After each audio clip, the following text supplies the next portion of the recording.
Hi everybody, good morning. It's Meg from Books Off the Beaten Path, and this morning we have another early morning book review. And what's it going to be today? I know you're excited. So today we're going to be reviewing the Mary Roberts Rinehart Haunted Lady. This is copyright 1942. But we're going to specifically be reviewing this copy. And what I mean by that is that this is a reread for me. And I do think that sometimes the reading experience is more enjoyable depending on the copy that you have. And I want you to check this copy out first. So we've got this on the front. Now this is not the Haunted Lady because the Haunted Lady is a grandmother. So it's clearly too young to be the Haunted Lady, but we have the bat there, and we have the bird cage, which figures into it. And then we also have the bird cage, that, and the ladder, which figures into it also. On the back, we have a floor plan of the mansion where she is killed. And I referred to that a couple of times because it did get a little confusing about who was where at what time and everything like that, but this was fun. And then also, look at these end papers. Isn't that just beautiful? So I read this. And let me just briefly go over the story with you. So we have old Mrs. Fairbanks. And old Mrs. Fairbanks is very wealthy, and she is also convinced that someone, hold on, let me adjust my sweater, that someone is trying to kill her because in her room, which seems to be just a normal room, no gaps in the walls or in the ceilings or anything like that, in her room where she stays, and she keeps the door locked, except for the people that come in and tend to her, she will suddenly have bats in the room or rats in the room or birds in the room, and nobody can figure out how they're getting in. And the family, the Fairbanks family, thinks that she's gone cuckoo. But the inspector, who I forget his name, he's just the inspector says, no, I want to check it out. So he hires Hilda Adams, who is our main character, and she is the nurse, and she has worked before for the police department. And so she goes to the house in order to kind of see what's going on, but also to caregive for Mrs. Fairbanks.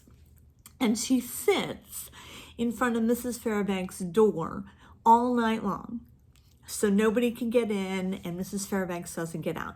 And Mrs. Fairbanks has this weird habit of turning on the radio really loud for dance music and everything like that. And she locks the door at night, and then she plays solitaire and all this kind of stuff. And all of the clues in the book, oh wait, I forgot to tell you. So then Mrs. Fairbanks gets knifed by a kitchen knife right in the heart, and it looks like nobody could do it. It looks like there's no time for anyone to do it because of where everybody is at the time of the murder, the locations and everything like that. And there's, it's a question of timing with the radio, when the radio came on and when it was turned off and everything like that. And a lot of things like Mary Roberts Rinehart, a lot of mysteries, Mary Roberts Rinehart, Agatha Christie especially, have to do with time and the perception of time. What time was it actually when something happened? Because a lot of the times our witnesses or our suspects, there's a big time component in what they're talking about. So anyway, she gets a knife to the heart, and we have to figure out who did it. Now, to her credit, Mary Roberts Rinehart does not introduce a new character. She gives you everything except for one little piece of technology, which was a little bit of a cheat, but not a huge cheat.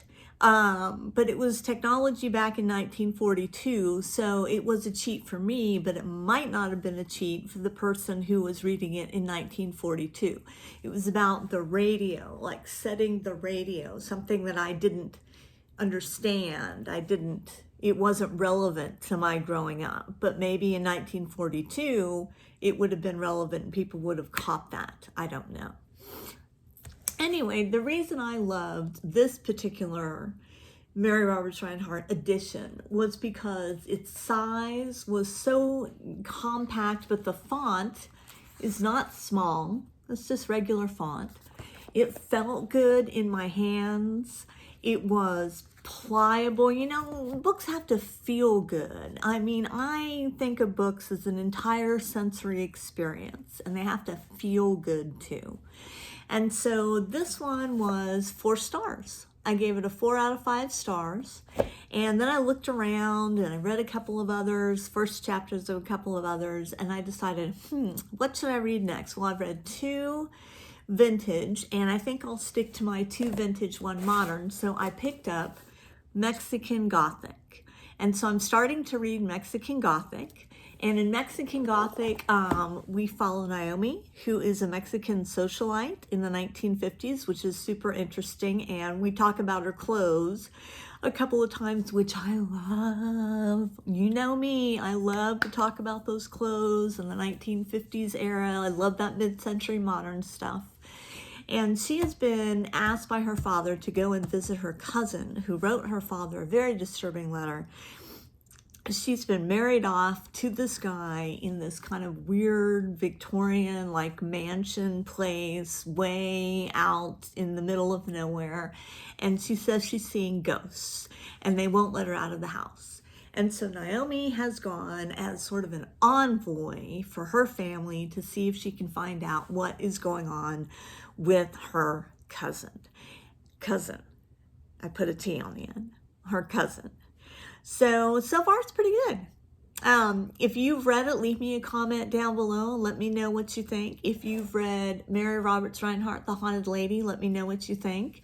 If you agree with me that the entire book reading experience is a sensory reading book, sensory experience. I can't get that right.